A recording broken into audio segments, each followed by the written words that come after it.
¿Sí visibilizan la diapositiva, jóvenes? ¿Si me escuchan bien? Sí, licenciado.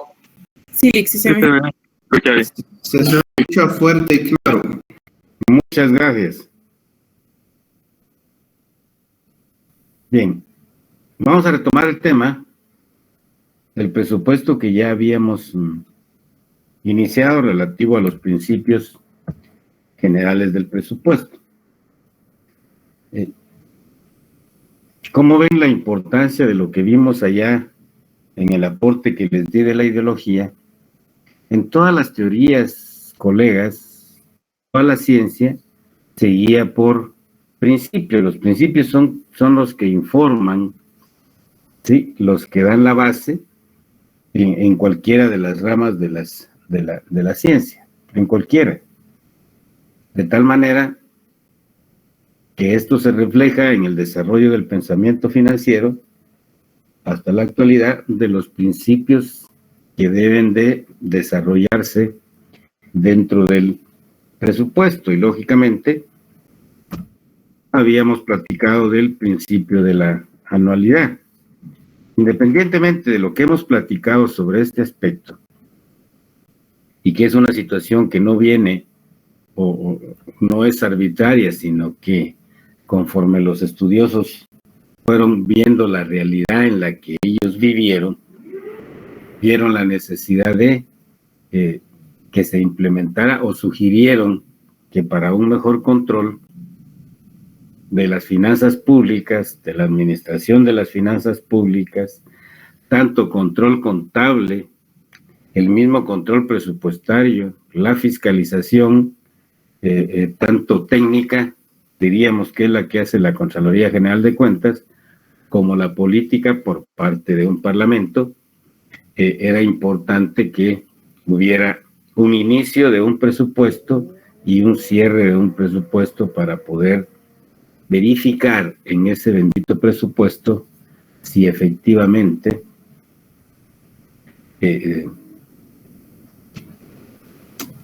se ejecutó lo que se dijo que se iba a ejecutar en ese periodo. ¿Por qué lo manifiesto? Porque en el caso de nuestro país, lamentablemente, deja mucho a deber la función de la Contraloría General de Cuentas, porque cada año aparecen obras presupuestadas y ya habían aparecido en años anteriores, ¿ya?, y que al final, si fueran a ver si efectivamente se ejecutaron, podríamos tener la sorpresa, que no es tan sorpresa, que no se ejecutan. De tal manera que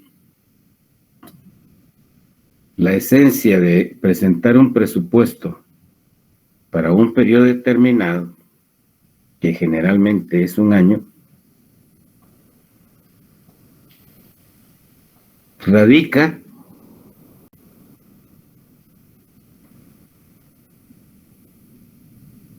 o le facilita al ente fiscalizador, tanto técnico como político, verificar si efectivamente lo que ellos pidieron podría darse o se ha ejecutado. Y lo más importante, para que ustedes lo tengan, colegas, es el efecto que esa ejecución tuvo en la sociedad o en la actividad económica y social. De tal manera que cuando ustedes investiguen o realicen investigaciones, van a encontrar esta información y definitivamente vamos a ver las ejecuciones presupuestarias de año con año para verificar el nivel de ejecución. Y repito, lo más importante es el impacto. Me explico ahora. Si efectivamente se plasma en el presupuesto un objetivo como el de reducir la desnutrición crónica en el área de los municipios del sur o del oriente, fundamentalmente el oriente, Progreso, Zacapa, Chiquimula, ¿sí?, ¿Qué es lo que se debe implementar? Pues lógicamente va a haber un programa, un subprograma, pero lo más importante es el proyecto. El proyecto que efectivamente va a ir a resolver ese problema real. De tal manera que la solución o ir solucionando paulatinamente un fenómeno o un problema, en este caso, como puse de ejemplo, es bien importante verificar si ese proyecto o esos proyectos se ejecutaron en donde indican que se van a ejecutar. 1. 2. Si efectivamente llegó a la población objetivo, que serían los niños menores de 5 años de estos municipios que se hayan seleccionado para reducir la desnutrición. 3. Si efectivamente hay seguimiento a la implementación de esos proyectos y como consecuencia las evaluaciones para ver si efectivamente el problema que queremos resolver se va a resolver. La importancia de que se tenga plasmado para un periodo determinado, ¿ok? Que son las cosas que se ven o que deberían de verse en la práctica. Posiblemente en la práctica, y aquí hay algo muy importante, el hecho que se presupueste alguna política, algún proyecto, programa o subprograma que se va a ejecutar, ¿sí? Repito, la función esencial del ente creado dentro de la estructura del Estado, que es la Contraloría General de Cuentas, es la responsable de verificar si hubo o no hubo impacto positivo. ¿Para qué?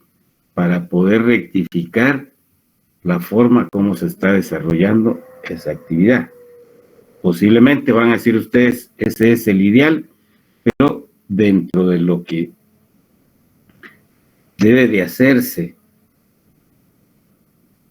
de control anual al ejecutor es precisamente si hay o no hay un cambio positivo para enfrentar ese bendito fenómeno. ¿Ok? Posiblemente vieron en la prensa que sacaron una foto de un puente que ejecutaron hace unos meses o inauguraron hace unos meses que ya está generando problemas. ¿Por qué? Porque la Contraloría de Cuentas con los técnicos de ingeniería no fueron a ver si efectivamente los materiales que dicen las especificaciones de la obra que van a ejecutar son los que se van a ejecutar, son los que están usando, perdón, ¿ok? Entonces, es bien importante este principio para efectos de diseño, ejecución y control fundamentalmente de la administración de las finanzas públicas. Así en resumen. ¿Cómo se presenta? Ya indicamos que el problema de la existencia de un solo presupuesto, que es el otro principio, ya podemos llevar un control, que ese es el presupuestario, es decir, las instituciones del Estado llevan el control de la ejecución de lo que tienen asignado en cada uno de los grupos de gasto y renglones de gasto. Esa es función de control presupuestario.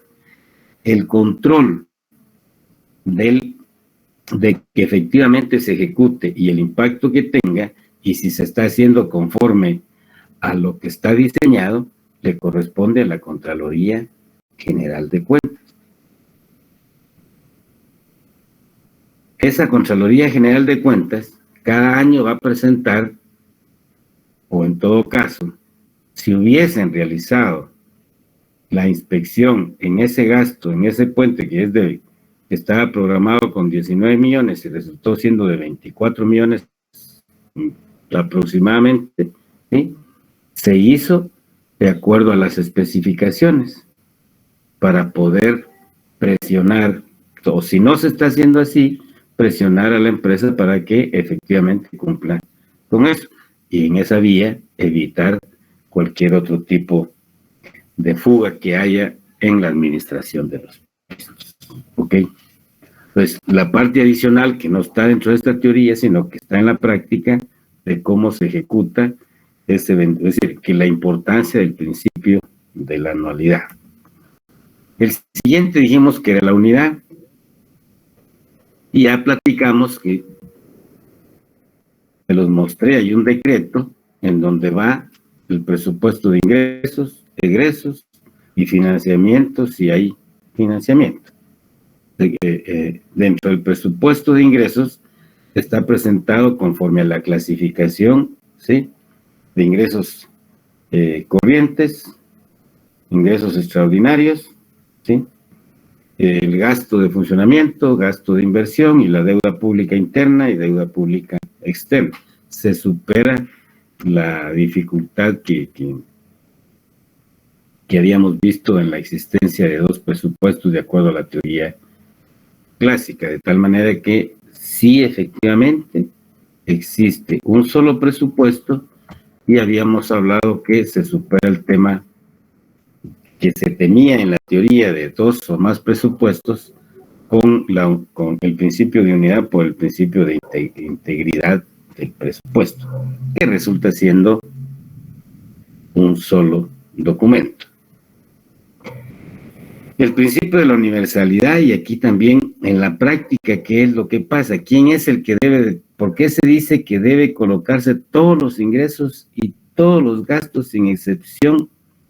Porque la Constitución le da a la Contraloría de Cuentas precisamente la función de velar y de fiscalizar todos los ingresos y todos los gastos. ¿Ok?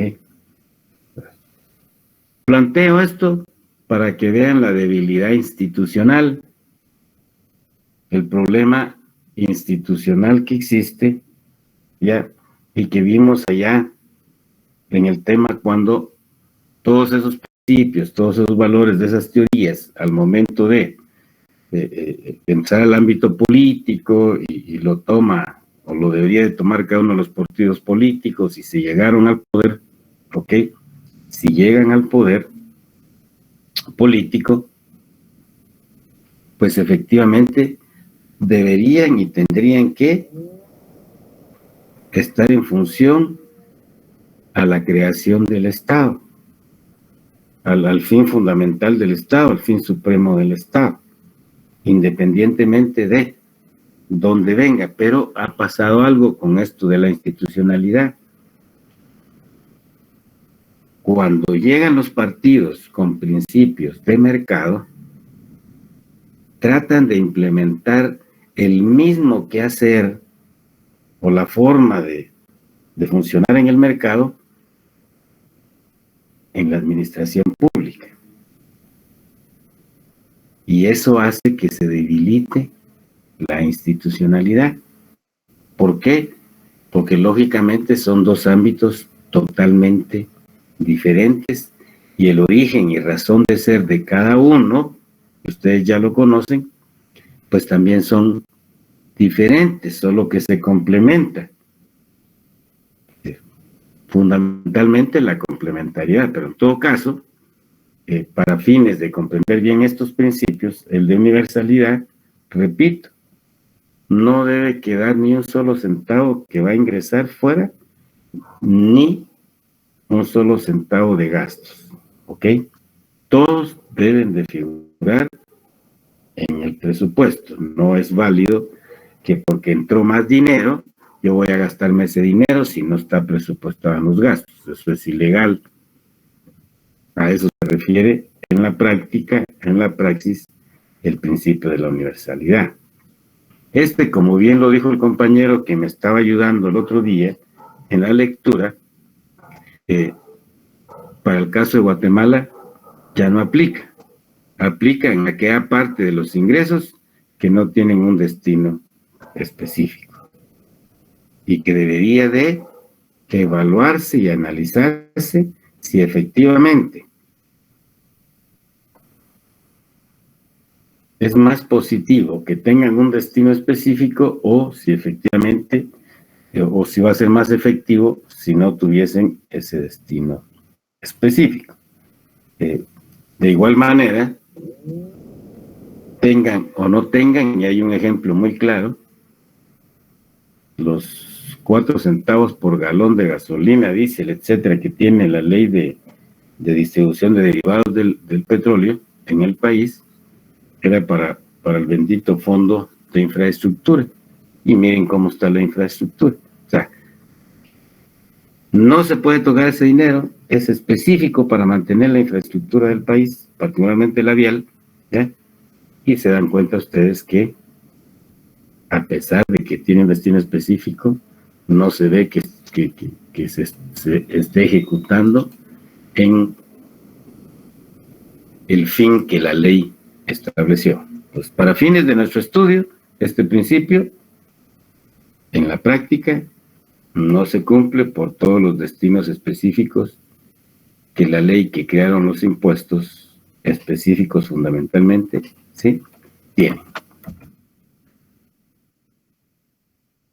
Y lógicamente era la parte que no habíamos visto y que vamos a ver el día de hoy. Solo hice un recordatorio de lo que traíamos para efectos de retomar el tema. Acá nuevamente le pediría a Josué o a alguien más que pueda ayudarme con la lectura y luego hacemos la discusión correspondiente, o al menos mis comentarios, por favor. Ok, principio de especificación de los gastos. Significa que el presupuesto del Estado no puede traducir autorizaciones en bloque de los gastos que contiene. Esto significa la imposibilidad material de todo control administrativo y financiero en cuanto a su cumplimiento. Ok. ¿Qué nos está diciendo este principio? Que no debe existir un gasto global, o en palabras familiares, que tengas una partida de gastos paraguas. Como les dije, bueno, el proyecto de combate a la desnutrición, y va a tener 10 millones. Eso no se permite, de acuerdo a este principio. Se debe de especificar en ese programa, en ese paraguas de desnutrición infantil, en qué rubro se va a gastar. La necesidad de especificar el gasto. ¿Por qué razón? Nuevamente, para fines de control, tanto técnico como político. ¿Ya? Fundamentalmente, el control técnico, porque si tenés un paraguas, no se sabe a dónde estás ejecutando el gasto. Mientras que si ese paraguas está especificado por grupo y renglón de gasto, tú vas a saber efectivamente qué es lo que está ejecutando esa institución que tiene ese programa. Y ahí vamos a ver si creo que en el decreto no aparece, pero sí hay en el Ministerio de Finanzas deben haber algunos cuadros globales, ya sea del año anterior, para que podamos confirmar lo que estamos hablando de esto. Sigamos, Josué. Principio de la publicidad. Exige que las diversas fases de la ejecución del presupuesto se verifiquen en público, de modo que todo el mundo tenga la posibilidad de formarse una idea sobre la administración financiera. Bien. El principio de publicidad esencialmente se refiere a que toda la actividad, toda la administración que realiza el Estado, toda la administración pública, ¿sí? Y se llama pública, ¿por qué? Porque toda esa información debe de ser pública. Un tema bastante polémico y controversial, que incluso no necesitaría de una ley, pero existe una ley de información pública, ¿ya?, en donde trataron de graduar esa transparencia. Pero en suma, toda la administración pública, particularmente, toda la administración de las finanzas públicas, todo lo relativo a la ejecución del presupuesto, debe de ser público. Han estado hablando que han creado sistemas de transparencia, los cuales requieren de que la persona que vaya a hacer uso de esa información tenga determinada calidad. ¿En qué sentido? Es decir, tenga determinada preparación, porque lógicamente cualquier software necesita ser socializado para luego poder abrirlo al público y que todos sepamos cómo accesar a la bendita información. ¿Ya? Incluso para nosotros, el público en general, es decir, para los que estudiamos en la universidad, no tenemos acceso. Para accesar a realmente ver la ejecución de cada renglón de gasto, sí le dieron a los periodistas un código, y con ese código uno puede accesar para irse a ver cada renglón de gasto.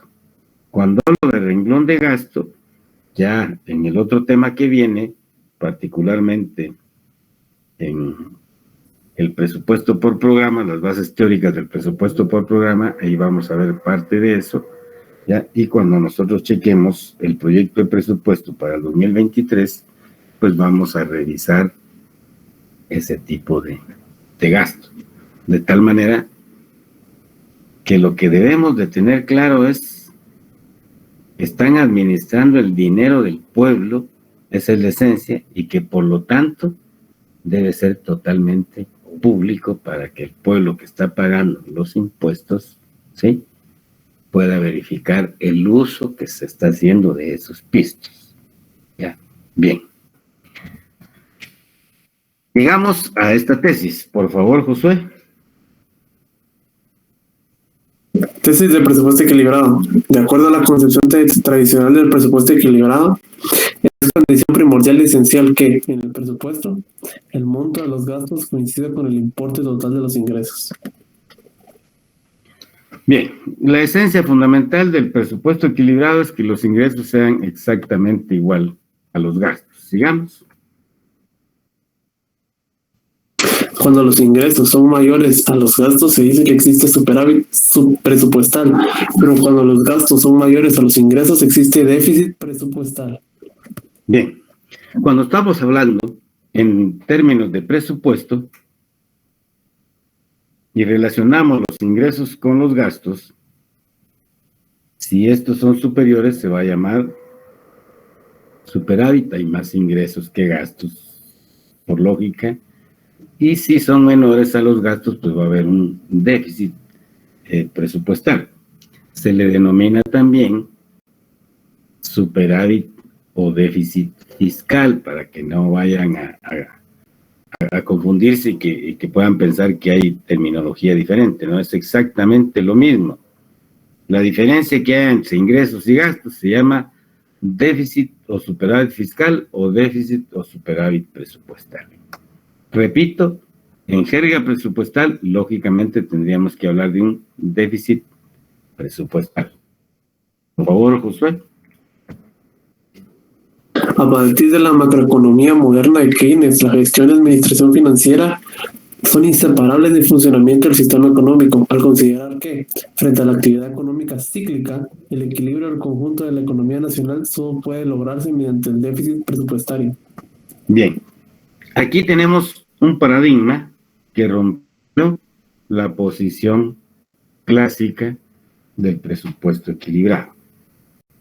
Hemos platicado, y yo les he dado mi opinión, en el sentido de que lo más sano sería que el gasto público correspondiera a los ingresos de carácter ordinario, a los ingresos permanentes o que permanentemente la sociedad paga por vivir dentro de esa sociedad para poder tener los servicios, los bienes y servicios públicos, colectivos, que le van a permitir llevar o que haya una sociedad que conviva en paz, con seguridad, educada, culta, etcétera, ¿ok? Entonces, esa visión y ese principio, que lo habíamos visto ya con los clásicos, les dije yo, es sumamente importante. Para la cátedra, ese debería ser la finalidad y el objetivo de un sistema tributario. Lograr establecer esa estructura del sistema que permita realmente garantizarle o que la sociedad pueda aportar lo que realmente se necesita para las funciones que esa sociedad le dio al Estado, al gobierno como representante del Estado. Esta tesis de equilibrio presupuestario, lógicamente, tuvo su primer tropiezo con la parte cíclica del presupuesto. Allá en la época de los clásicos, simplemente era un consumidor el Estado, de la parte de la renta. Cuando el mercado, y aquí está el tema, no deviene precisamente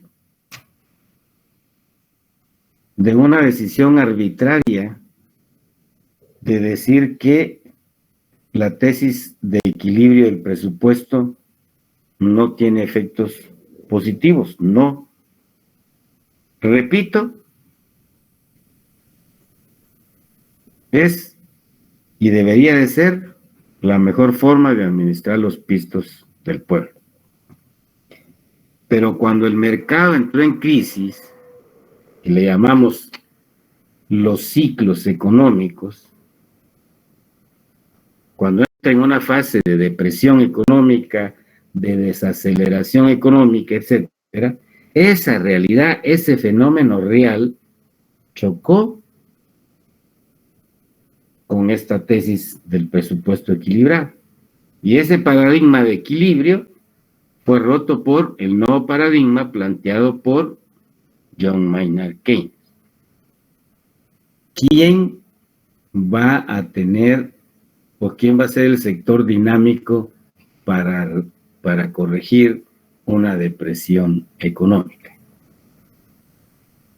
Hoy lo que está viviendo el mundo, el planeta, particularmente en el sistema capitalista, ¿sí?, que ustedes como estudiantes de economía, como futuros economistas, están viviendo, se están dando cuenta, ¿ya?, y ese es el objeto de nuestro estudio, pues ven las decisiones de política fiscal o de política económica en general, fiscal, monetaria, crediticia, cambiaria, que los países están tomando frente a los efectos de problemas de carácter microeconómico y un problema de carácter extraeconómico. Ustedes ya saben cuál es el problema extraeconómico, Rusia, Ucrania, y el problema de carácter microeconómico, lógicamente, deviene de la cadena de suministros, fundamentalmente, y el impacto que ha tenido, o el efecto económico que ha tenido esa causa extraeconómica. En cuanto a la oferta y demanda de los combustibles y derivados del petróleo. Ya hemos hablado y salió un artículo relativo en términos generales que está en la prensa, relativo a la ley que aprobó el Congreso y el Senado de los Estados Unidos y sancionó el gobierno de Biden, precisamente para que ustedes vayan tomando conciencia de la importancia de corregir los fenómenos económicos a través de decisiones de carácter, en el ámbito que estamos estudiando, fiscal. Y esa ley lleva un elemento de ese tipo en cuanto al tema de impuestos. Entonces, Keynes pregunta y le dice a los clásicos, bueno, el ajuste automático del mercado, ¿cuándo va a venir?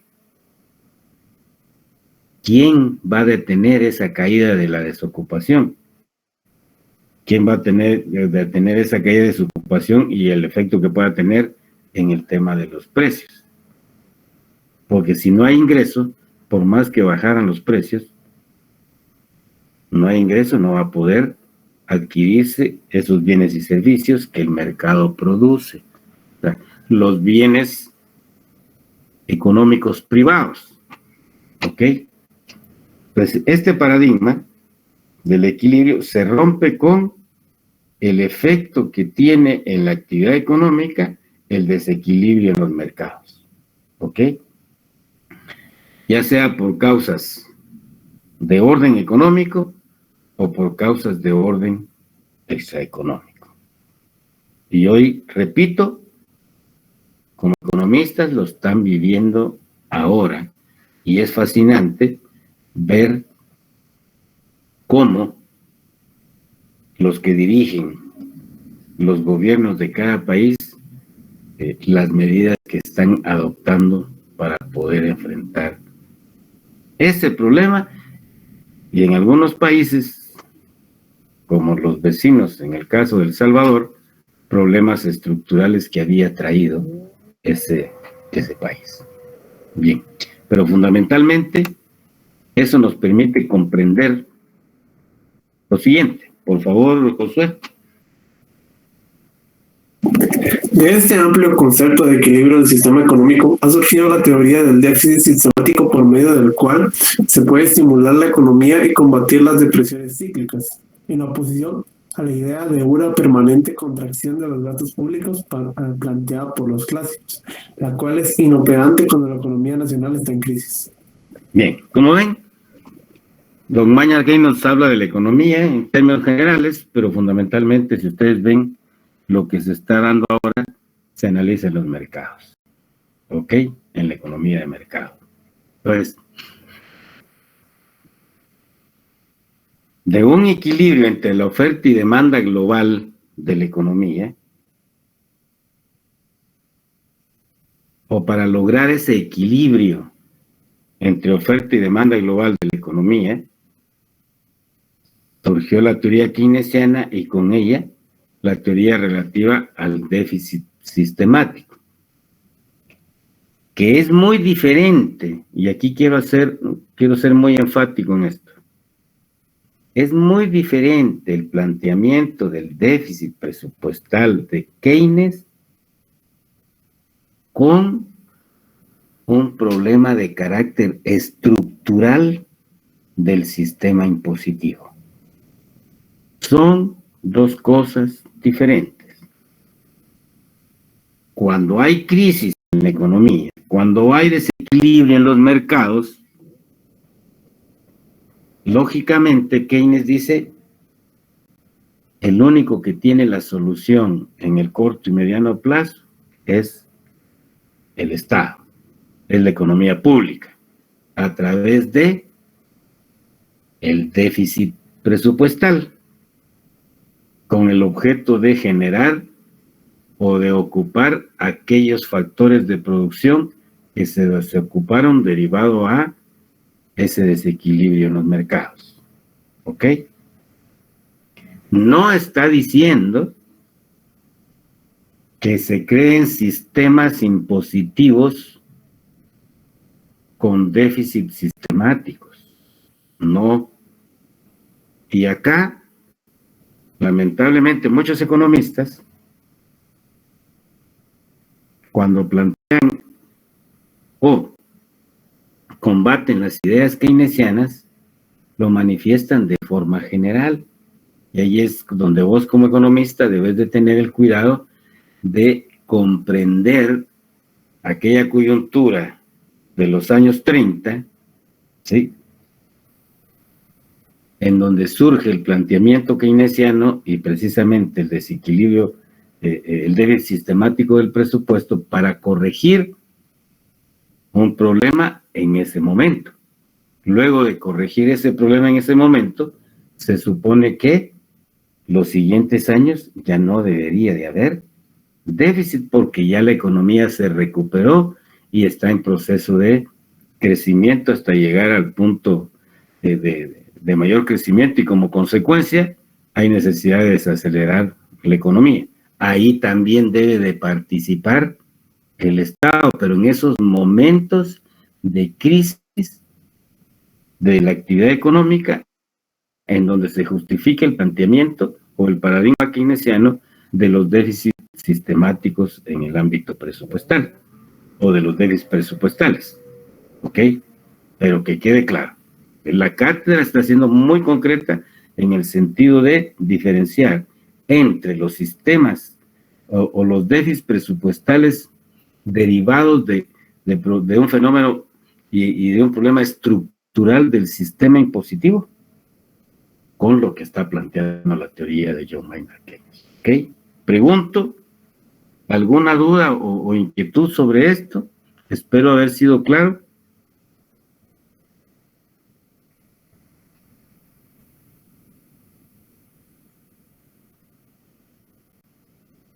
Para mí todo bien, licenciado, gracias. Gracias, colega. Ok, bien. Espero que para los demás también haya quedado claro, porque, te repito, cuando no se explica así, como economista, podrías confundirte posteriormente. Digamos, por favor, Josué. Clasificación de los presupuestos. Los tipos de presupuesto más conocidos de la historia económica son los siguientes: presupuesto del Estado y presupuesto económico nacional. El primero consiste en un cuadro financiero que especifica los ingresos y los gastos públicos para un periodo determinado, y es el que la ley obliga a elaborar. El segundo es un cuadro económico que contiene una economía.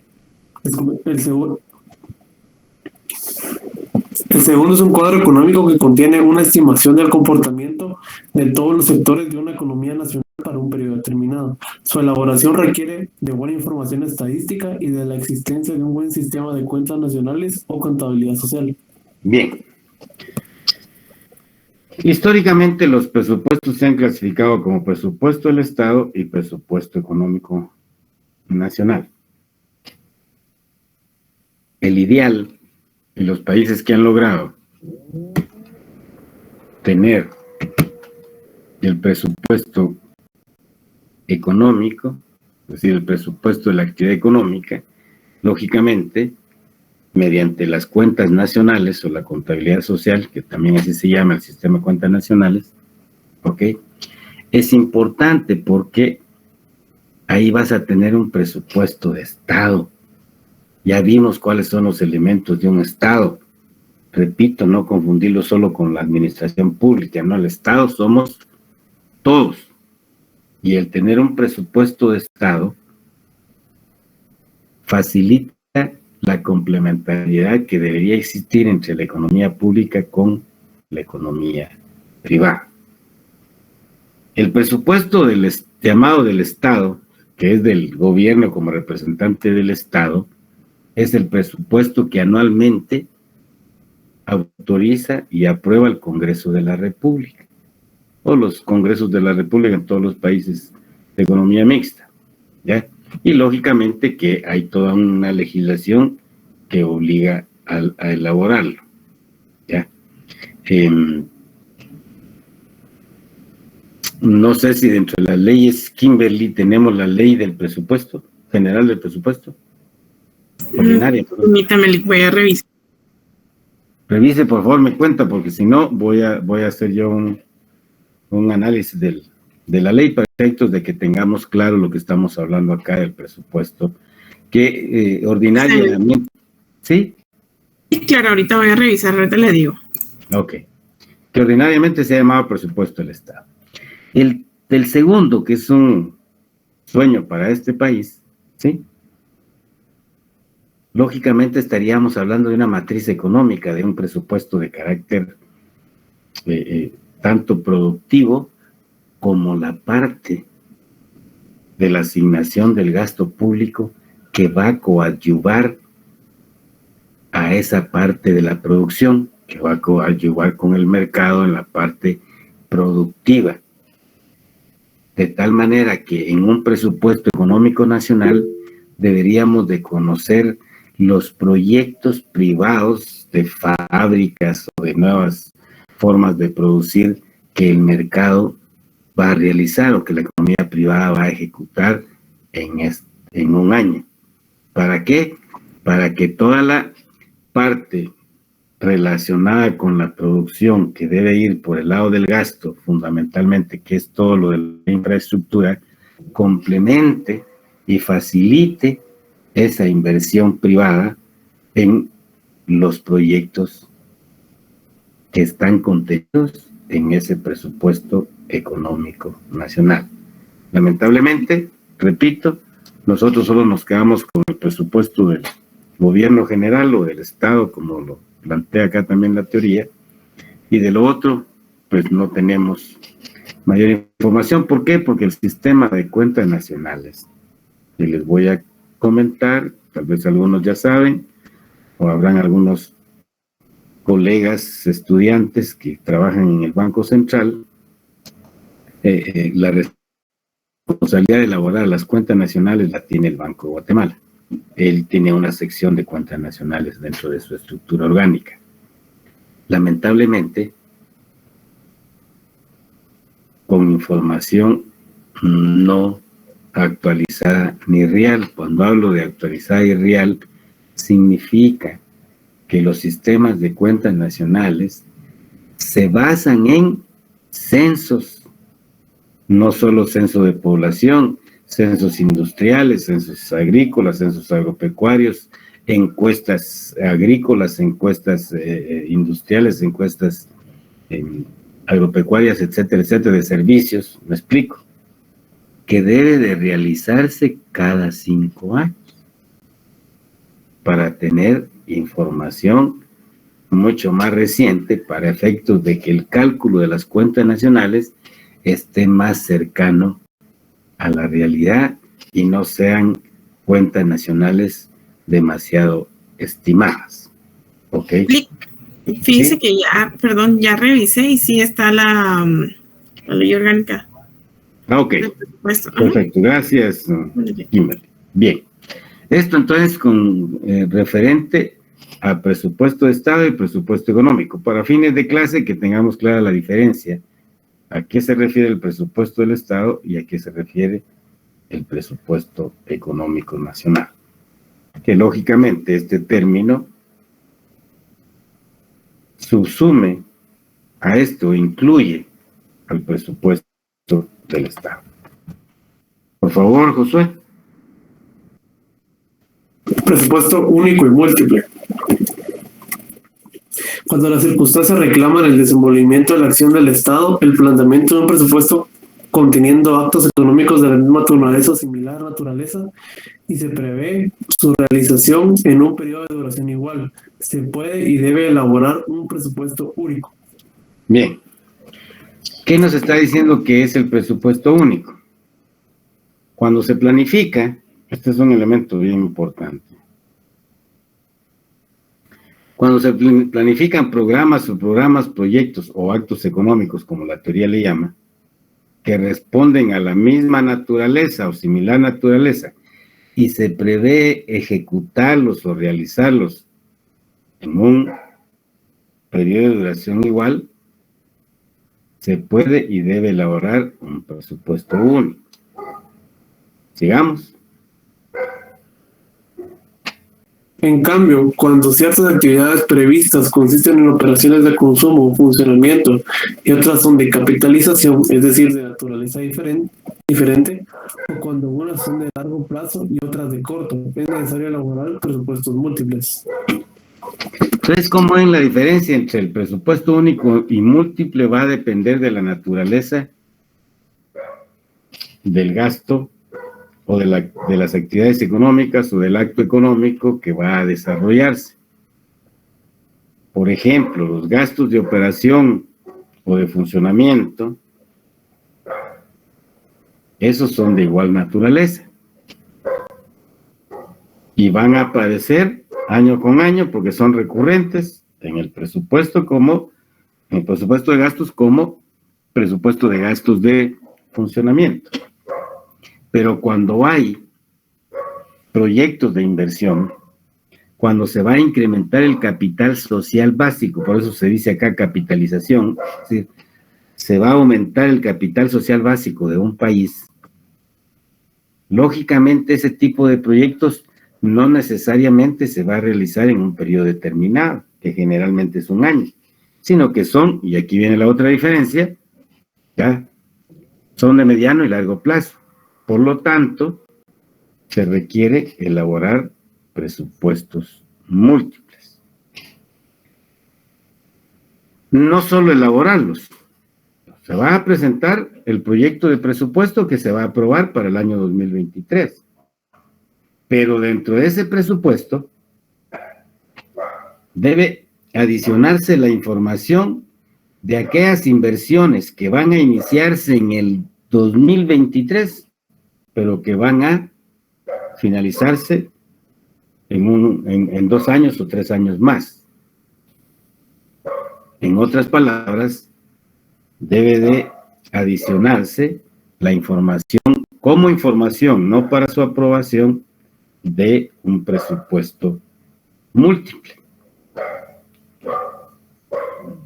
Aparte del anual, el presupuesto bianual o dependiendo de los años de gobierno, que en el caso nuestro son de 4 años, pues bueno, presentar un presupuesto cuatrienal, anual, de tal manera que tengan el contexto de aquellas obras que se van a iniciar o que se iniciaron este año, pero que van a terminar en el año entrante o dentro de 2 años, ¿ok? Bien, pregunto, ¿queda clara la diferencia? Mientras piensan, les voy a robar un segundito.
Bien, ¿tienen alguna duda, jóvenes?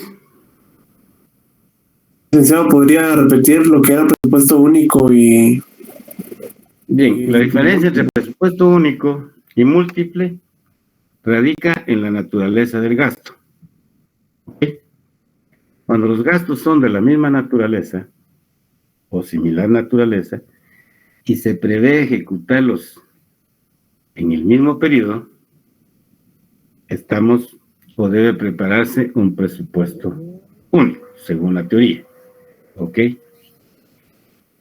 Por ejemplo, si en el presupuesto del 2023 van a estar los gastos de operación del Estado y los gastos de inversión, pero las obras se van a ejecutar en ese año, pues bueno, basta con un presupuesto único. Pero si en el presupuesto 2023 los gastos de operación se van a ejecutar un año, algunos gastos de inversión o de proyectos se van a ejecutar en ese mismo año, pero hay otros proyectos que no se van a ejecutar en su 100% en ese año, la teoría aconseja presentar un presupuesto múltiple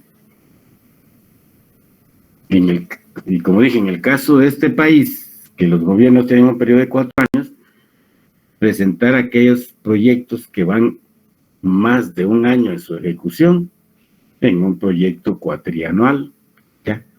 Que permita tener el contexto, ¿me explico?, de lo que va a necesitar el Estado de ingresos para poder atender ese tipo de proyectos en los años siguientes.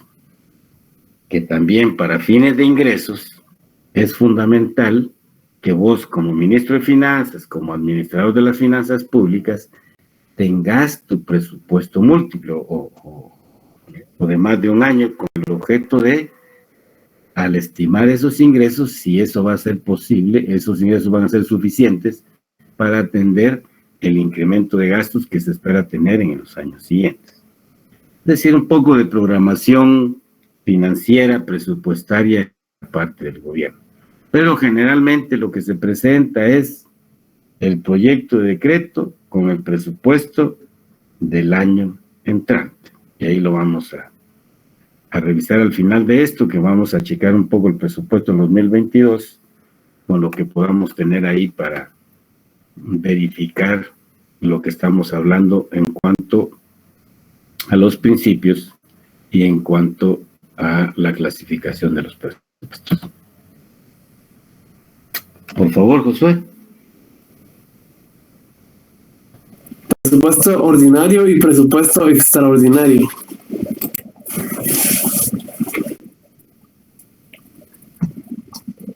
El primero se refiere a las erogaciones de carácter normal, constantes y permanentes necesarias para la operación y funcionamiento del Estado, mientras que el segundo hace referencia a erogaciones que carecen de este carácter y se necesita atender cuando surgen en el tiempo.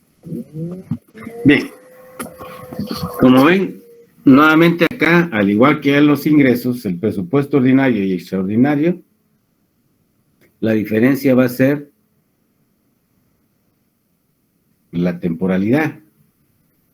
El extraordinario no es un gasto recurrente, no va a ser un presupuesto recurrente que aparezca todos los años, como el caso de los gastos de funcionamiento u operación del Estado. Estos sí aparecen recurrentemente todos los años. Los presupuestos extraordinarios van a ser aquellos que ante necesidades no previstas o ante efectos del cambio climático ahora, para ser real y concreto, ya se necesite desarrollar un presupuesto de carácter extraordinario. ¿Qué pasa en la realidad? Esta clasificación, pues, para fines de tomar un presupuesto y separar los gastos extraordinarios que lleva ese presupuesto, para catalogarlo como presupuesto extraordinario, de los gastos permanentes, recurrentes, que sería el ordinario, podemos tener o hacer la diferencia. ¿Me explico?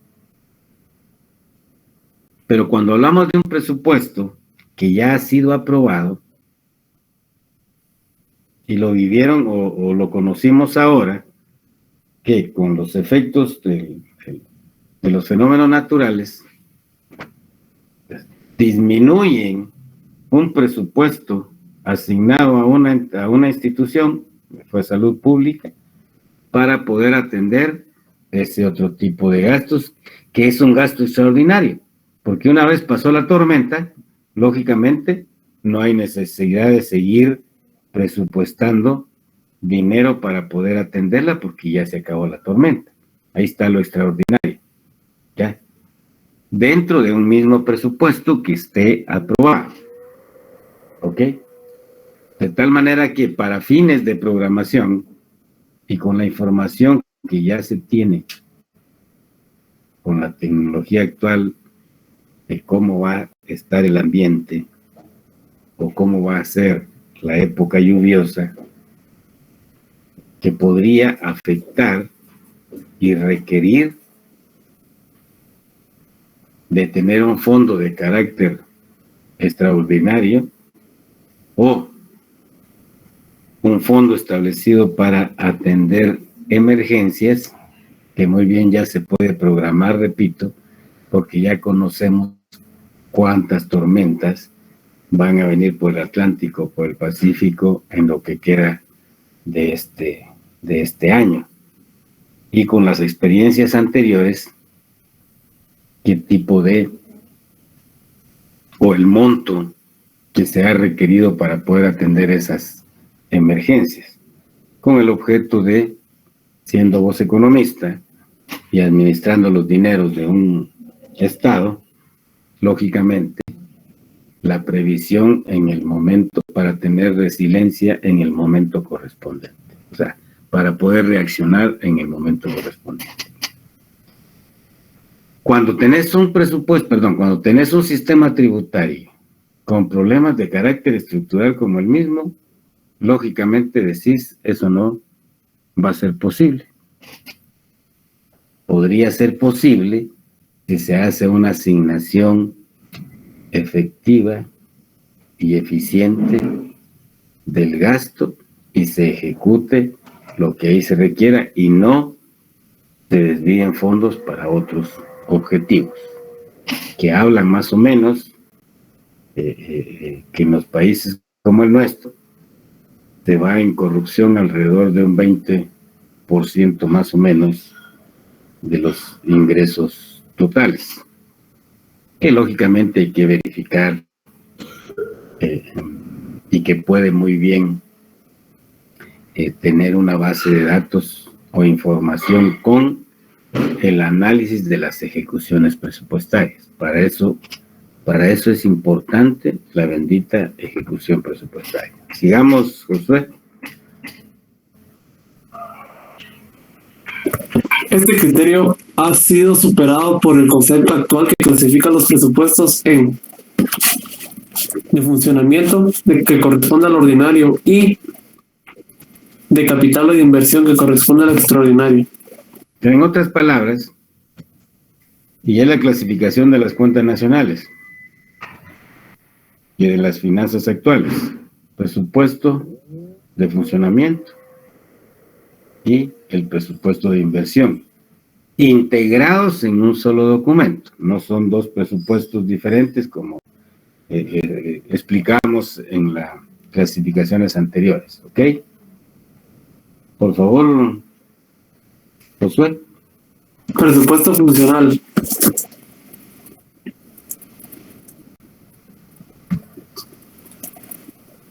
Consiste en reemplazar la tradicional especificación de ingresos y gastos en forma enumerativa por un régimen de asignaciones globales basado en funciones o proyectos específicos conforme a un programa de gobierno.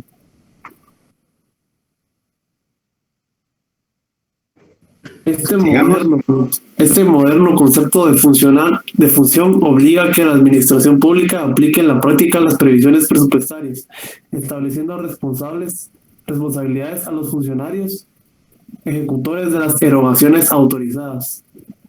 Bien, veamos que esto es bien importante, derivado al comportamiento de la actividad económica y a la dinámica que podrían tener los gastos. Acá el presupuesto funcional va en relación, como el término indica, a la función que está asignada o a las funciones asignadas a cada uno, en el caso del gobierno central, a cada uno de los ministerios y o secretarías. Ya que las otras instituciones, lógicamente, ellas deciden, particularmente las autónomas, los destinos, el manejo presupuestario, su política de administración presupuestaria. Y esto es bien importante cuando empecemos a ver el lunes el tema del presupuesto por programas, que también combina, en el caso del país, esos programas o proyectos, también los desarrolla y la ley los pide por especificación del gasto. Repito, en la realidad, en la praxis de nuestro país, el presupuesto por programas va a venir de una escala de mayor a menor en programas, subprogramas, proyectos, tareas,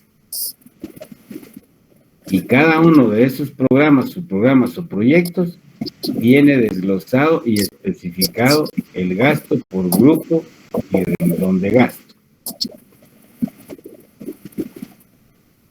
De tal manera que esa planificación del gasto, que es a lo que se refiere el segundo párrafo que vemos ahí de la teoría, requiere de programar y de tener la información. Perdón, Eli, que lo interrumpa. Josué Rodríguez, no sé si puedes apagar tu micrófono. Disculpe. Gracias, Josué. Gracias, Kimberly.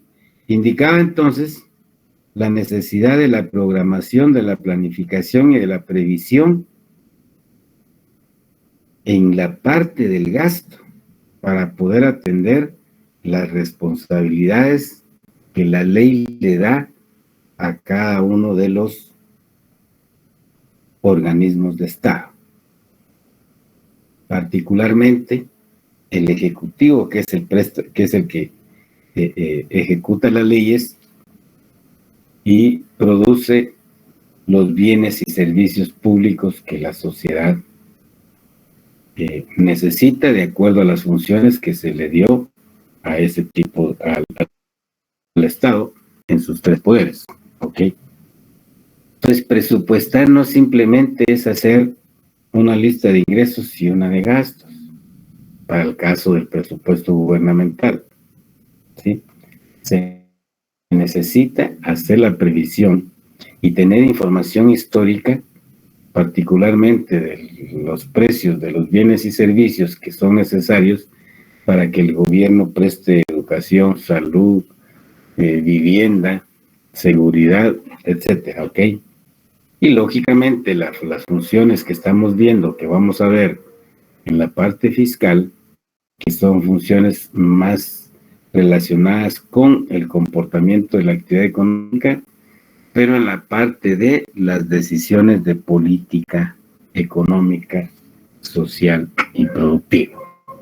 Entonces, el hablar del presupuesto funcional va de la mano con la diferencia que veíamos allá entre la teoría clásica y la moderna, en el sentido de la dinámica que debe de tener, o la dinámica de las finanzas públicas, precisamente por tener que tomar decisiones para corregir algunos comportamientos de la actividad económica y social del país. Sigamos. Presupuesto cíclico,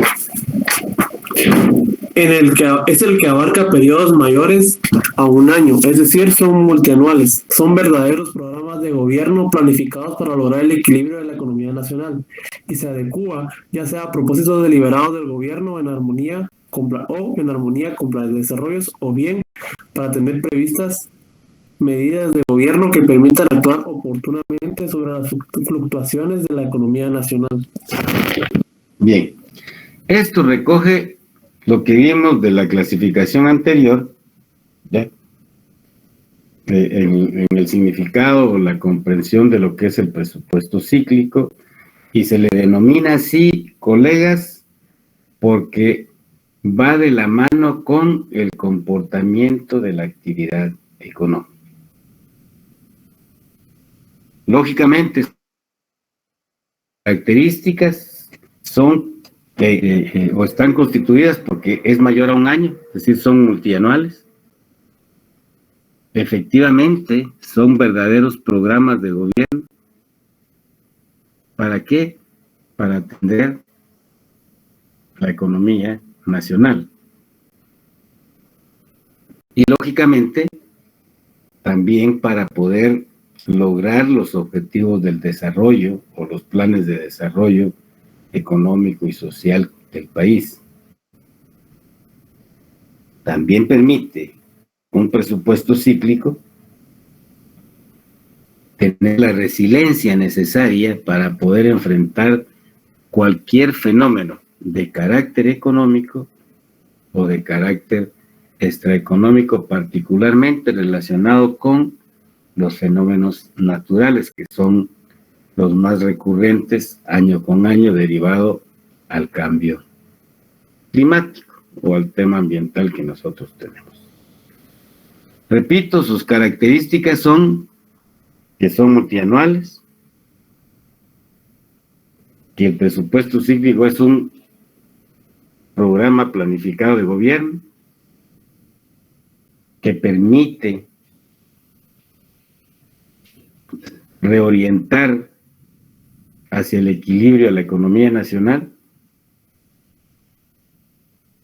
que permite alcanzar objetivos de desarrollo, de planes de desarrollo, y que también tener la resiliencia ante cualquier fluctuación de la actividad económica o de la economía nacional, ya sea generada por factores económicos, tanto externos como internos, o bien factores de carácter extraeconómico. A eso le vamos a comprender por presupuesto cíclico. Por favor, Josué. Claro, en la doctrina de los presupuestos cíclicos, la concepción del equilibrio difiere del concepto tradicional, que postula el equilibrio coincidente con el año financiero. La idea del equilibrio se manifiesta a través del sistema de previsiones para periodos mayores a un año. Es lógico que para poder diferenciarse del presupuesto anual, no nos estamos refiriendo a ese equilibrio que debe haber entre ingresos y gastos del gobierno en un año, sino al equilibrio, lógicamente, en función a las previsiones de los periodos siguientes o mayores a un año.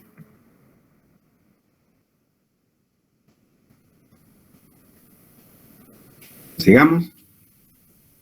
En síntesis, podemos decir que la acción de los presupuestos cíclicos sobre la economía de una nación se opera mediante ahorros públicos y o creación de déficit en los periodos de depresión económica, con el propósito de que los gastos aumentados y las inversiones del Estado estimulen la recuperación. Por el contrario, se estructurarán presupuestos equilibrados o con superávit para operar en las épocas de prosperidad o cuando aparece la tensión inflacionaria.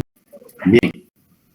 Como ven, en este último párrafo tenemos la diferencia entre superávit o déficit derivado de un sistema impositivo, que cuando se va a atender un problema cíclico o de depresión y contracción económica en un estado.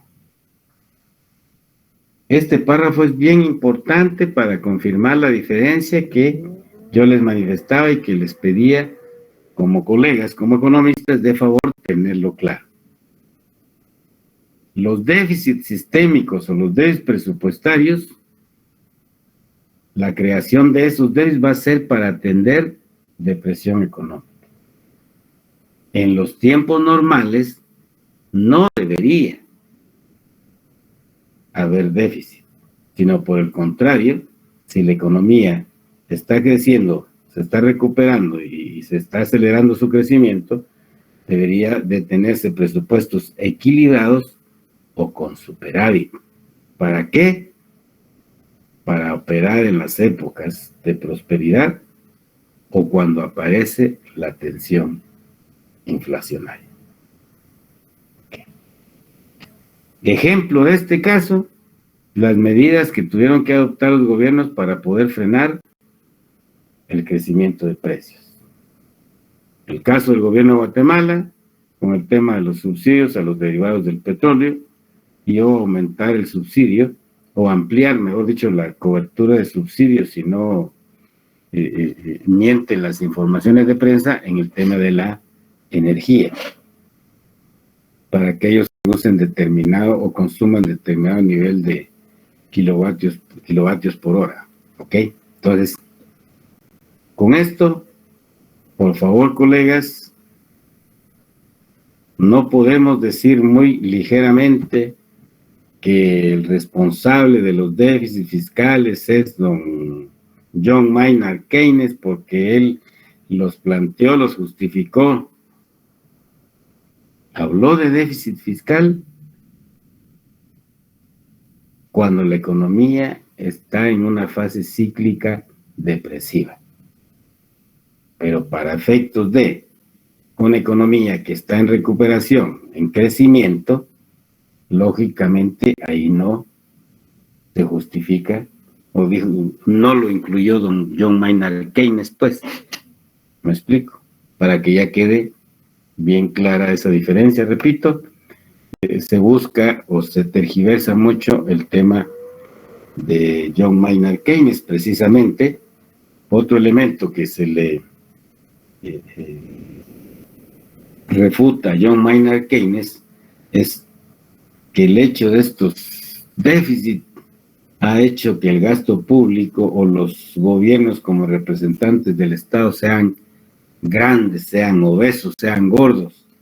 Esa fue justificación ideológica para implementar el debilitamiento institucional que ya vimos con el neoliberalismo. Jamás los que ya leyeron la teoría y el libro original de John Maynard Keynes, si no lo tienen, búsquenlo, es importante irse a la fuente de primera mano, el libro de John Maynard Keynes, sí, el original, para efectos de que tengan claro qué es lo que él está planteando, qué fue lo que él planteó, ¿ya? Y evitar ese tipo de... Es decir, se sentiría muy raro que un economista que conoce la teoría keynesiana pueda hablar de eso. Se lo aceptamos a los críticos de John Maynard Keynes, pues, que estaban buscando algunos elementos, pero eso jamás lo planteó don John Maynard Keynes en su teoría, ¿ok? No estoy defendiendo a John Maynard Keynes. Toda esta parte del presupuesto cíclico, jóvenes, aquí viene la praxis, aquí tenés las fases de un crecimiento económico cíclico, errático, ¿ok? Pero que se le denominó en la teoría, y hay una teoría de los ciclos económicos. Entonces, el presupuesto cíclico debe ir de la mano al comportamiento de la actividad económica.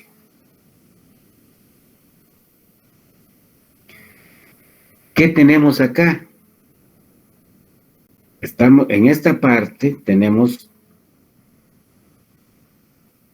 una recuperación de la actividad económica porque venía creciendo negativamente. Lo que Keynes explicó con la contracción de los años 30 es este punto. ¿Quién detiene la tendencia negativa de la fase contractiva del ciclo? Él fue muy claro. No se le puede pedir al mercado que lo detenga, no se le puede pedir a las empresas que inviertan más, y al contrario, están dejando de invertir. ¿Me explico? Alguien tiene que frenar la caída del crecimiento económico. Y ahí desarrolló toda su teoría. Aquí es donde se justifica el déficit sistemático, porque en este momento va a entrar a batear el gobierno para poder generar, ocupar todos los factores de producción que se desocuparon acá. Pues se recomienda endeudamiento de los gobiernos con el objeto de detener la caída, porque eso es bueno para toda la sociedad y fundamentalmente para el mercado, porque en el momento en que empieza a cambiar la tendencia y se inicia la recuperación, ya tenemos una tendencia de crecimiento positivo, ¿quién va a salir ganando? Con el ingreso que generó ese déficit, o sea, la ocupación que generó ese déficit. Por eso habló de inversión, gastos en proyectos de inversión, que incluso dijo, si en un momento hay que poner gente a abrir hoyos y otros que vengan atrás cerrándolos para detener el efecto macroeconómico de esto, es importante porque esos ingresos van a permitir la dinámica otra vez del sector privado y el crecimiento económico. ¿Ok? A eso se refiere el presupuesto cíclico. Debe ir de la mano y funcional, por supuesto, de la mano con el comportamiento de la actividad económica. Lógicamente, esto no es de año con año. Lo que hacemos los economistas es agarrar una serie de 40, 50 años, ¿ya? Y a través de las tasas de crecimiento del PIB y el nivel de producción, plotear el gráfico y ver los ciclos estructurales de 20, 25, 30, 40, 50 años, con el objeto, como economistas, y aquí viene algo muy importante, no basta con decir que la tasa de crecimiento cae. Cualitativamente, ¿qué conlleva todo eso?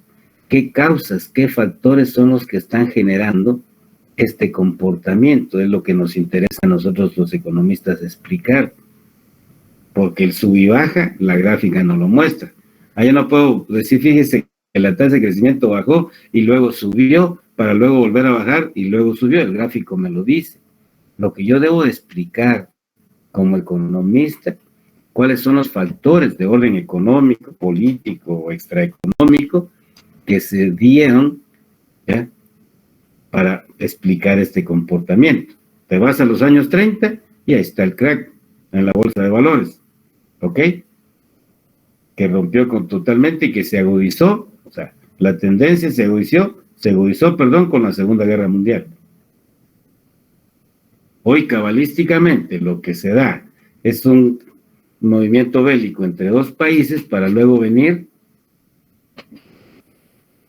y generar un desequilibrio de mercado.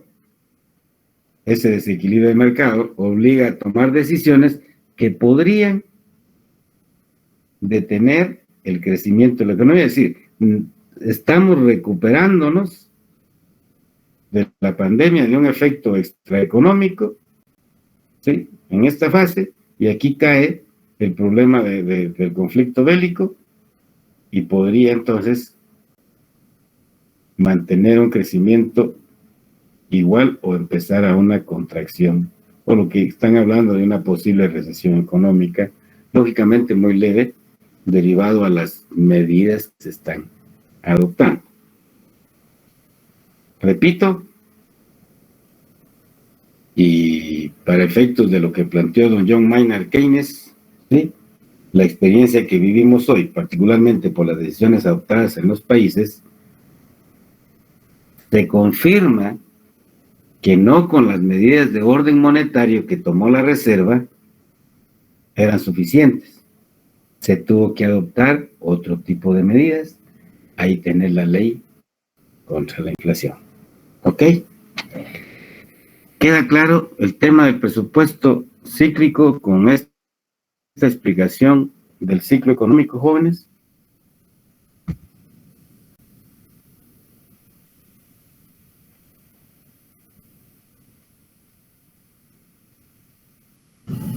Sí, Si tuvieran alguna duda o sospecha. Digamos, nosotros, como usted dice, este tipo de presupuesto lo tomamos al ver la línea del comportamiento económico de los últimos 50 años, licenciado. Lo hacemos tomando en cuenta si estamos en una recesión o una recuperación. Eso es lo que se refiere. Disculpe. Ok, a ver, Josué. Y gracias por la pregunta, porque a veces uno solo habla y no hace las observaciones correspondientes. El presupuesto cíclico es aquel que debe ir de la mano con el comportamiento de la actividad económica. Pero como el periodo de los gobiernos, en el caso de Guatemala es de 4 años, ¿sí?, el verdadero programa de gobierno planteado en un presupuesto debe ir en función al comportamiento que se espera de la economía durante su periodo de gobierno. ¿Ok? Ahora, para poder, cuando yo explicaba el ciclo económico, y que ustedes ven este comportamiento acá, les decía que no es de 2, 3, 4 años, no. Los ciclos económicos para poder tener este comportamiento hay que tomarlos de 20, 25, 30 años atrás, pero esto es referido al ciclo económico, para que tú veas el comportamiento de las tasas de crecimiento del PIB de 1980 para el año 2020. Ahí vas a ver el comportamiento errático y el ciclo económico. Entonces, cuando tú lo haces por cada 4 años o por cada 5 años, vas a tener un gráfico similar a este. Porque cuando lo hacemos anual, el comportamiento es más errático. Así. ¿Ok? Es más errático el comportamiento de la actividad económica anualmente.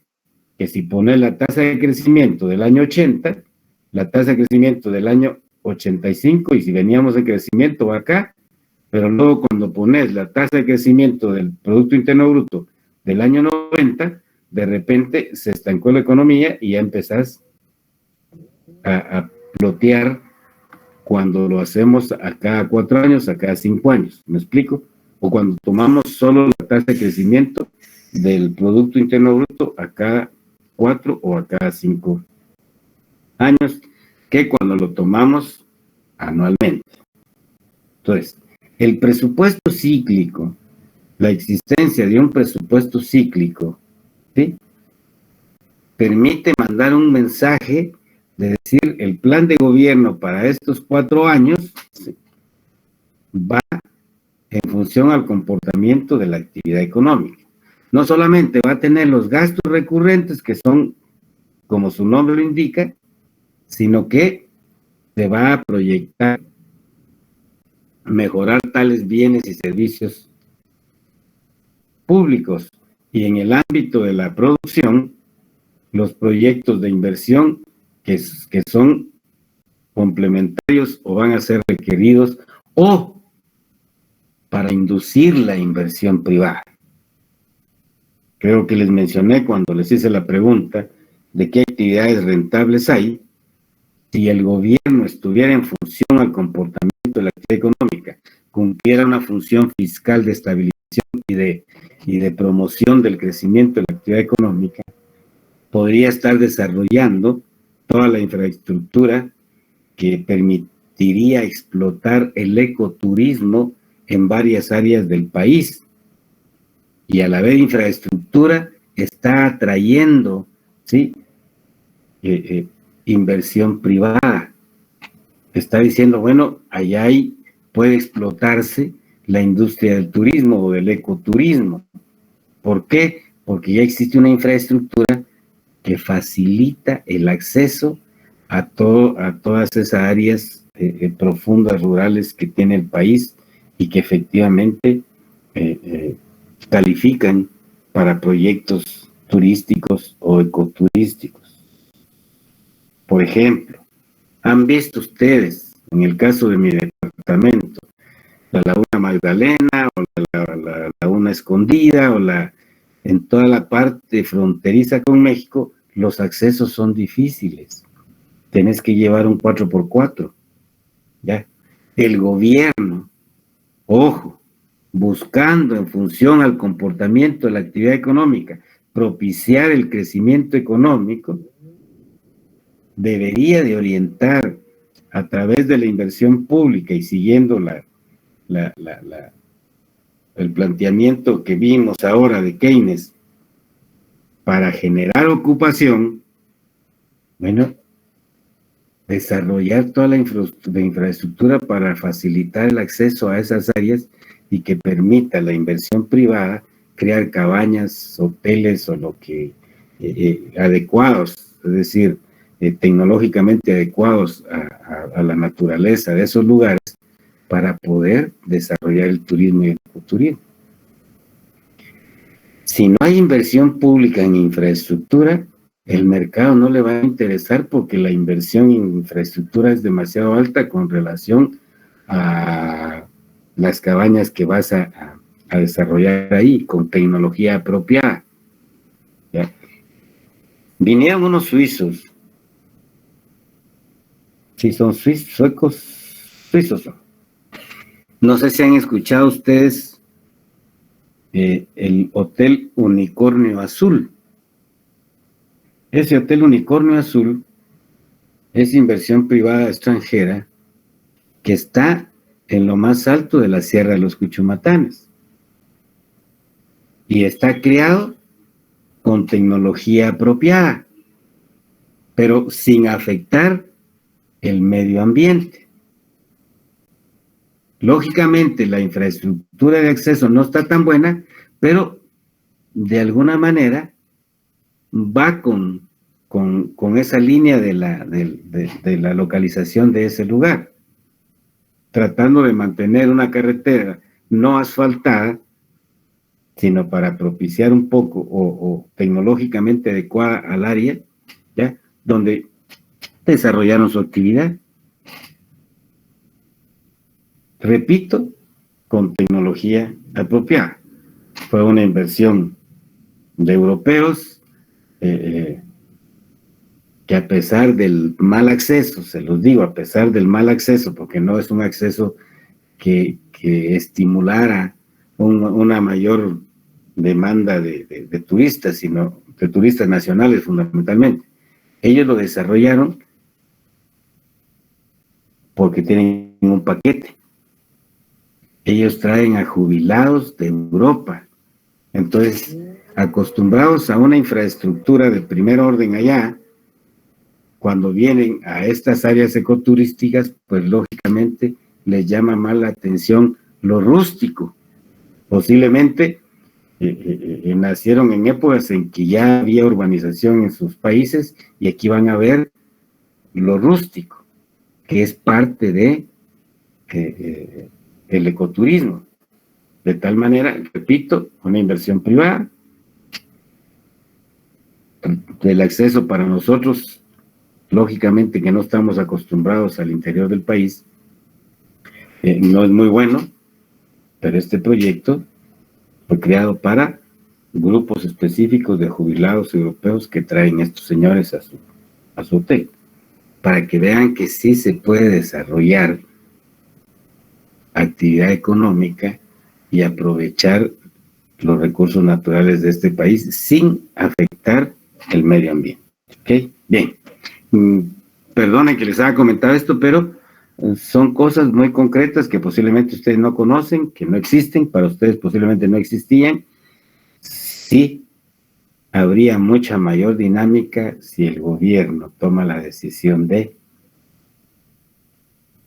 desarrollar esas áreas, y sería algo que no trae, y los gringos no lo han visto en el paquete que la vicepresidenta está trabajando para el tema de la migración, y sería un elemento importante para disminuir la migración tanto del interior para acá a las urbes y como del interior hacia los Estados Unidos. Bien, espero haya quedado clara la explicación cíclica. Sigamos, Josué. Dinámica del presupuesto. Vamos a entrar a este tema en donde vamos a conocer las fases para realizar el presupuesto del gobierno como representante del Estado. El primer elemento, o la primera etapa de la dinámica del presupuesto, es la planificación. Como previo a la bendita planificación del presupuesto, que esa la hace cada entidad, se requiere una reunión entre instituciones, la de planificación y programación de la Presidencia de la República, que se conoce como SEGEPLAN, el Ministerio de Finanzas, el Banco de Guatemala y la Superintendencia de Administración Tributaria, que van a generar el insumo necesario para iniciar la dinámica del presupuesto. Esta reunión de estas 4 instituciones se realiza con el objeto de articular o calcular el coeficiente de elasticidad de lo que el Banco de Guatemala explica en esa reunión de cuál va a ser el comportamiento del crecimiento del Producto Interno Bruto. La SAT, sobre esa base, proyecta el crecimiento de los ingresos. Con esa base de información, el Ministerio de Finanzas y la Secretaría de Planificación Económica, sí, particularmente Más Finanzas, va a establecer los techos presupuestarios para cada una de las instituciones. Con esa información y con el apoyo de la Secretaría General de Planificación, se inicia la primera etapa del presupuesto. Luego viene, y aquí ya está, todo el gobierno central, todas las secretarías, ministerios, luego de tener su plan operativo anual, van a preparar o lo van a plasmar en un presupuesto. Entonces viene la elaboración o preparación del presupuesto por cada entidad del gobierno central, ya que las entidades autónomas, el presupuesto de ellas no lo autoriza el Congreso. El presupuesto de las municipalidades lo autoriza el Consejo Municipal. El de la Universidad de San Carlos lo autoriza el Consejo Universitario. El de la Confederación Deportiva Autónoma de Guatemala, que es otra entidad autónoma, lo autoriza la Asamblea Nacional del Deporte. Y así podemos ir con cada una de esas, simplemente les estoy trasladando la realidad. Se da el proceso de planificación, pasamos luego al proceso de preparación y seguimos con el proceso de presentación del presupuesto y del plan operativo anual, que refleja el plan operativo anual, a la dirección técnica del presupuesto, que es una dirección del Ministerio de Finanzas. ¿Ok? Esta dirección técnica del presupuesto va a tener la información y trasladar los techos financieros, y aquí va a integrar el presupuesto. Entre esto y esto, las secretarías y ministerios presentan y solicitan un monto X. La DTP, que ya tiene el monto asignado de acuerdo al incremento de ingresos que pueda darse para cada una de esas instituciones, revisa y lógicamente la presentación del presupuesto viene con un monto mayor al que ya previeron estas instituciones.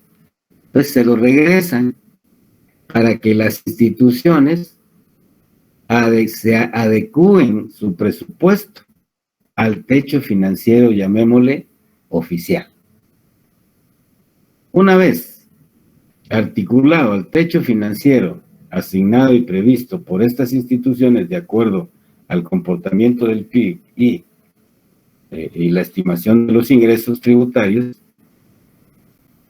la función de la Dirección Técnica de Presupuesto, que está en este momento ahora ya muy cerca, es la de integración del presupuesto del gobierno central y de las asignaciones aquellas que tienen un destino específico constitucional, como las asignaciones constitucionales para las municipalidades, para la educación superior, para el deporte, para la escuela de agricultura, para el organismo judicial, ¿ok? Y lo presenta al Congreso de la República de Guatemala para su aprobación. Esta presentación, la fecha de presentación está en la ley orgánica del presupuesto y está a nivel de la Constitución, que es el 2 de septiembre de cada año. Entonces, dentro de, 10 días, estamos a 20 casi, ¿no? 10, 11, 12 días, es la fecha tope para que el gobierno central, el ejecutivo, el organismo ejecutivo, a través del Ministerio de Finanzas, ¿sí?, presente al Congreso de la República la aprobación. O sea, no lo presenta la DTP, no van a confundir esto. Estoy explicando quién integra y luego, como ministro de Finanzas, se lo presentan al gobierno, pero el gobierno le da la función al ministro de Finanzas para que lo presente al Congreso de la República para su aprobación. Acá hay todo un procedimiento interno. Yo hubiese querido trasladarles qué hace cada uno. Lógicamente llenaríamos una sábana, pues, porque nos iríamos de ministerio en ministerio, el ministerio con sus dependencias, sus departamentos, sus direcciones. Eso ya es específico. Acá tienen las fases del presupuesto en términos generales. Pero acá, una vez entregado al Congreso, la dirección jurídica del Congreso de la República lo presenta al jefe de bloques para que lo agenden y lo lleven al Pleno del Congreso. Solo se conoce en el Pleno del Congreso, todos los diputados, y se ordena trasladarlo a la Comisión de Finanzas del Congreso de la República. La Comisión de Finanzas del Congreso de la República, entre septiembre y hasta el 30 de noviembre, un poco antes, septiembre-octubre, usa para como consensuar y atender a todas las instituciones que van a indicar que lo que le asignaron no le fue suficiente y que necesitan más, u otras instituciones. La Comisión de Finanzas, su obligación es emitir un dictamen. Luego de emitir el dictamen, lo devuelven a la dirección jurídica del Congreso, vuelven a agendarlo y entra en lo que ya nosotros conocemos, en la fase de aprobación, que si es de forma normal, va a llevarlas, como todo decreto, las 3 lecturas.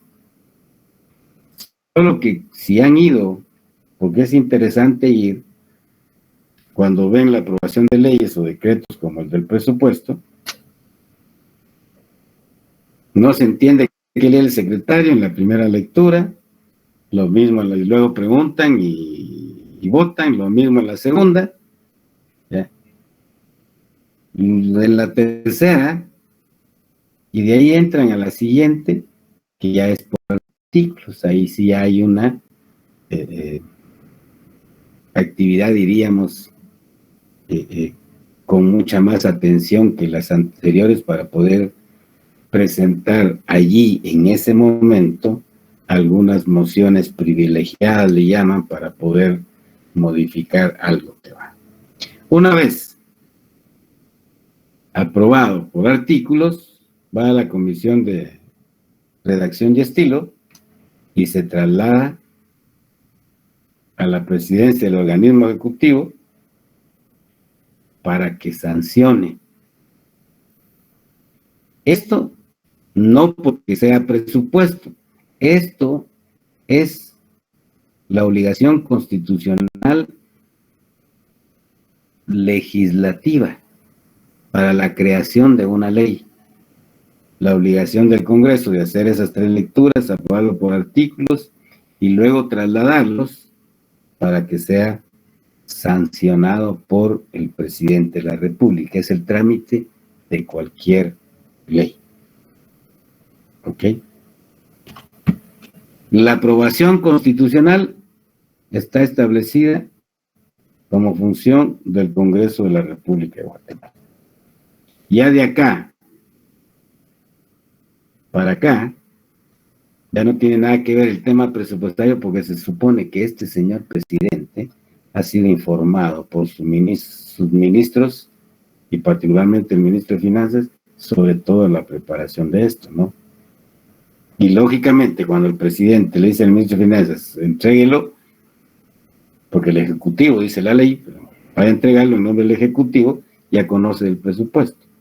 Esta fase, por favor, que quede clara, es para la sanción de la ley, obligación cuando se crea una ley, ¿ok? Una vez sancionado, tiene la obligación legal, como toda ley, de publicarla en el diario oficial.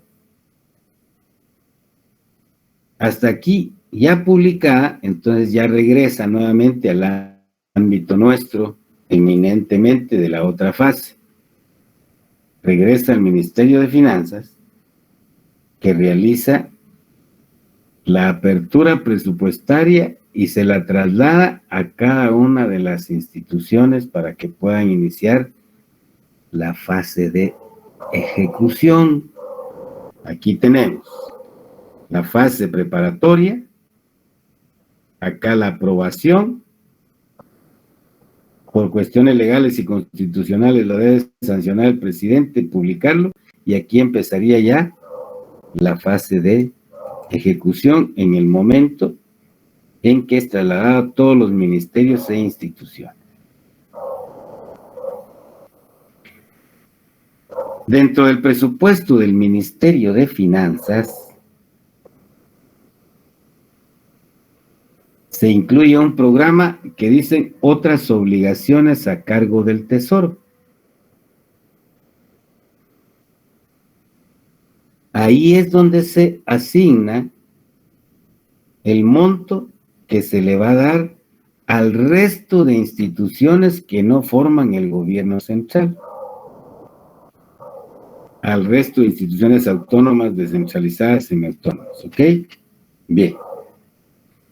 Repito, acá se inicia la fase de ejecución y por último tenemos la fase del control. El control político por parte del Congreso de la República, el control fiscal o técnico por parte de la Contraloría General de Cuentas y lógicamente el control presupuestario o la ejecución presupuestaria mensual que lleva cada ministerio, pero la consolida el Ministerio de Finanzas.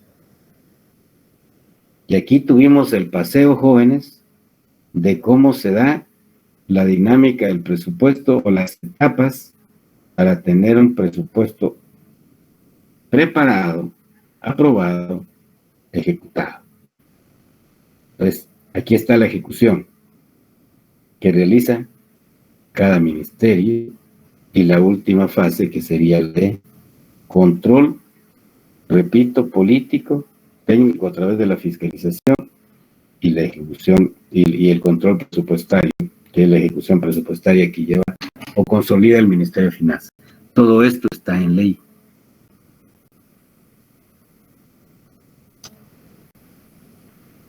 La Contraloría General de Cuentas podría ser llevada penalmente por incumplimiento de deberes, porque esta función no la está haciendo como debería de hacerla. ¿Ok? Si lo viéramos desde la perspectiva de aplicar y ejecutar la ley, de hacer todo en ley. Tristemente, y de acuerdo a lo que vimos allá con la ideología, ya las personas que, repito, tristemente, ya no por currícula, llegan a esos puestos, son aquellos que no van a ir a cumplir con la ley, ¿sí? Que le van a quedar debiendo a la ley. Y entonces, ¿cómo es posible que vos tengas un medio de comunicación que permanentemente está sacando aspectos relativos al mal uso de los pistos, y acá constitucionalmente establecido como parte de la estructura del Estado la función de control para garantizarle a la sociedad que sus dineros están bien usados, no, ni siquiera dice esta boca es mía. Ahí ves y comprobás la debilidad institucional, y lógicamente, así como está nuestra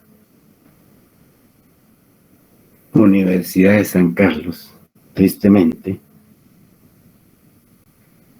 sin cumplir con lo que la ley establece. De tal manera que este conocimiento es importante para ustedes. Esto no es de la teoría, esto es de la praxis, lógicamente, contenida en ley, conocimiento jurídico, ¿ya? Y el procedimiento que, repito,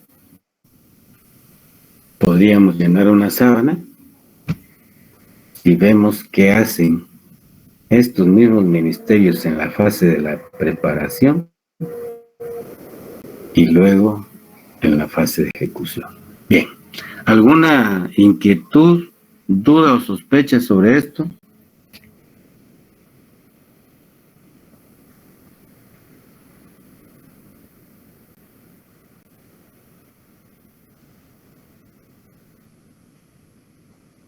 Bien, asumo que estamos, muchas gracias, asumo que estamos claros.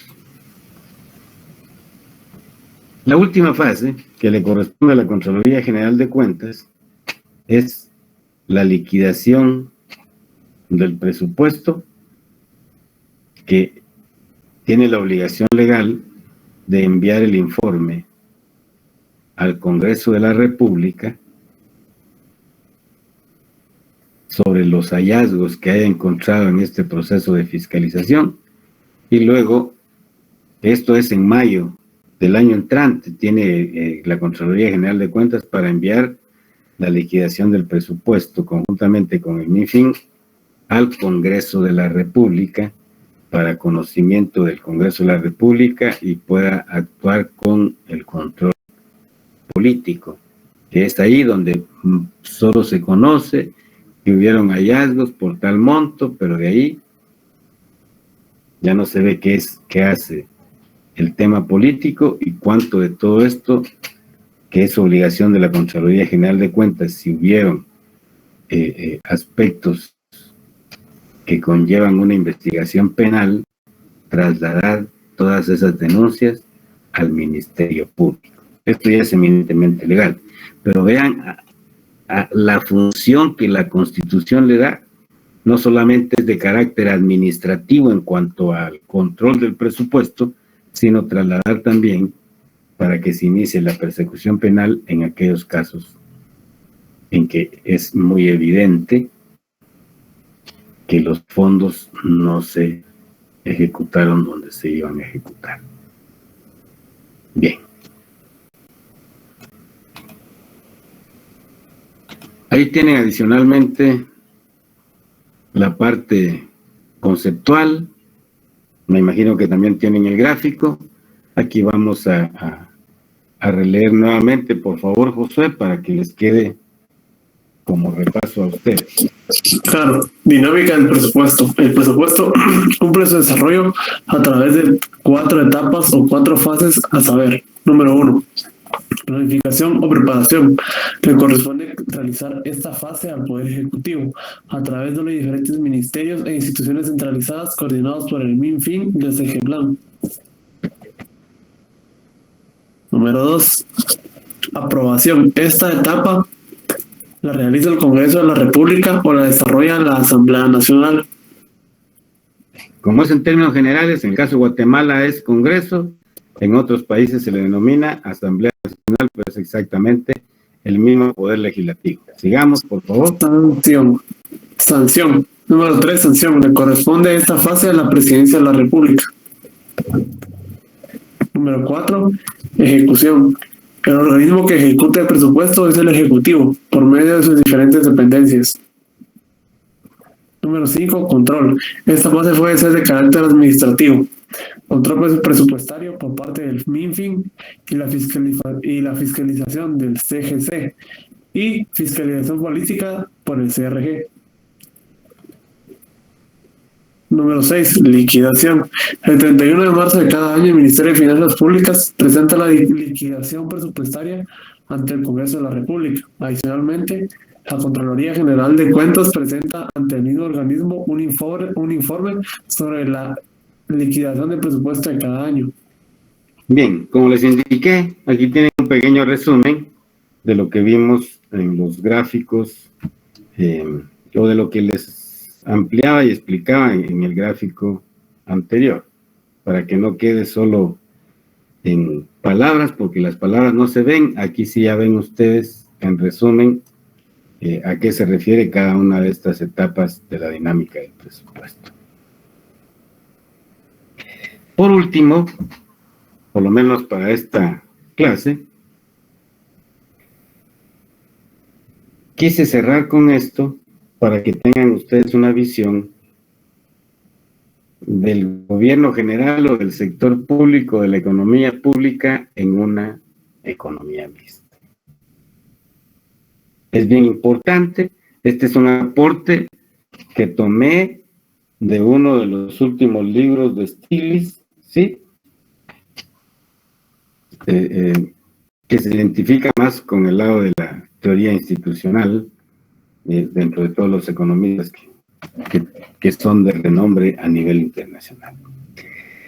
Él en su documento manifiesta y dice, bueno, hay que respondernos algunas preguntas básicas. La primera, y se las estoy preguntando a ustedes, porque no viene la respuesta acá. La primera es, ¿cuáles son las primeras cuestiones de las que se ocupa la economía del sector público? Con lo que hemos visto hasta acá, ya podrían responderme ustedes. ¿Quién toma la palabra y me indica de qué cuestiones se debe ocuparse la economía del sector público? De generar un clima para las inversiones, de generar infraestructura para que las empresas extranjeras o nacionales vean más rentable invertir, generar educación de calidad para tener mano de obra calificada, caminos, salud. Y en el caso de los ciclos económicos, ella debe garantizar que haya un superávit o al menos controlar los síntomas de la recesión económica hasta donde sea posible. Muchísimas gracias, Josué. ¿Alguien más, por favor?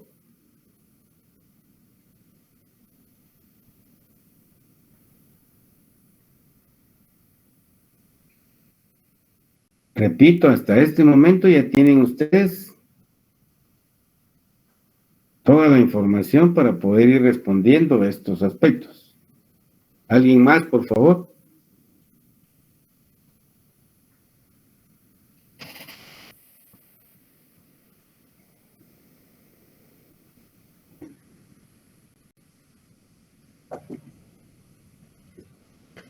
No sean egoístas, hombre. Socialicen lo que ya conocen.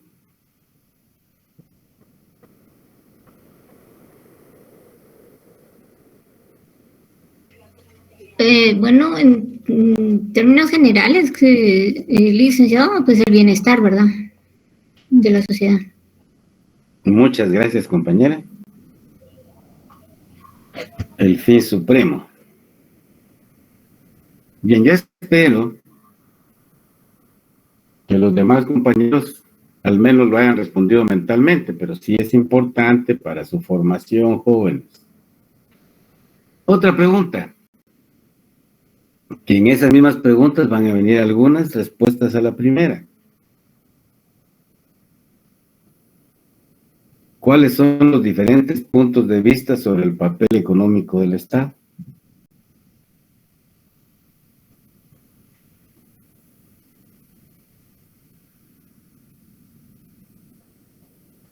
Bueno, si lo miramos desde la perspectiva de Keynes, según lo que yo entendí hasta ahorita, es que el Estado garantiza no solo que haya las condiciones óptimas para invertir y crear industria, sino que también garantiza un estado de bienestar en el caso de crisis extraordinarias, por ejemplo, como en el caso de esta guerra o en el caso de las recesiones económicas. Anteriormente tiene que haber un presupuesto para que pueda amortizar lo que dice la compañera Nirvana prácticamente. Bien, muchas gracias. ¿Alguien más, por favor, jóvenes?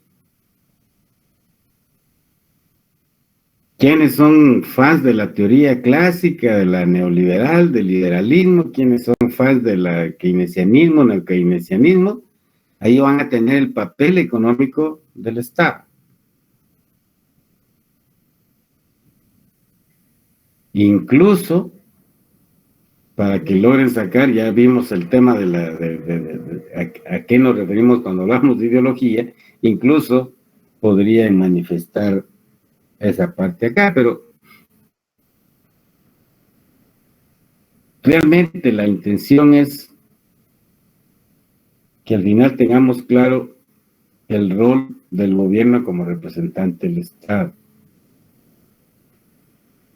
Dijimos y repetimos que el Estado al Estado le quedan las funciones o actividades que no son de interés del mercado, que no son de interés de la economía de mercado. ¿Ok? Traíamos dos funciones absolutas. Yo espero que la tengan en su mente. Seguridad y defensa.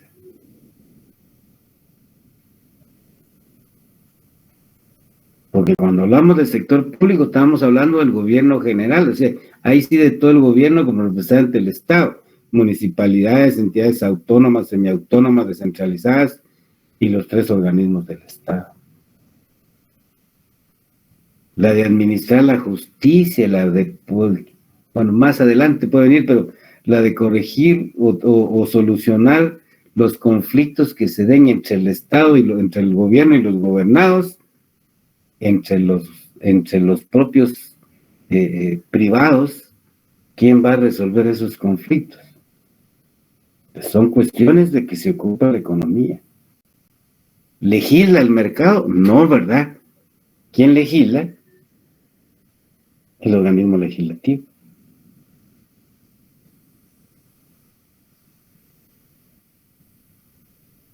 Cuando hablamos de los puntos de vista sobre el papel económico del Estado, ya lo han dicho, Josué ha hablado de algunos aspectos particulares, la compañera también lo manifestó, pero en el ámbito económico acabamos de ver la necesidad de corregir el comportamiento de la actividad económica. Aparte de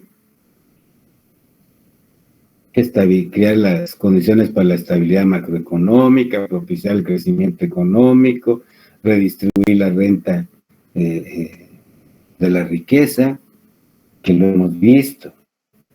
¿Ok? Yo les sugiero que no piensen en el examen, piensen en su formación, y todo esto ya lo vimos. Ya es parte de su... O sea, estás llenando tu maleta que te va a servir cuando seas profesional. ¿Sí?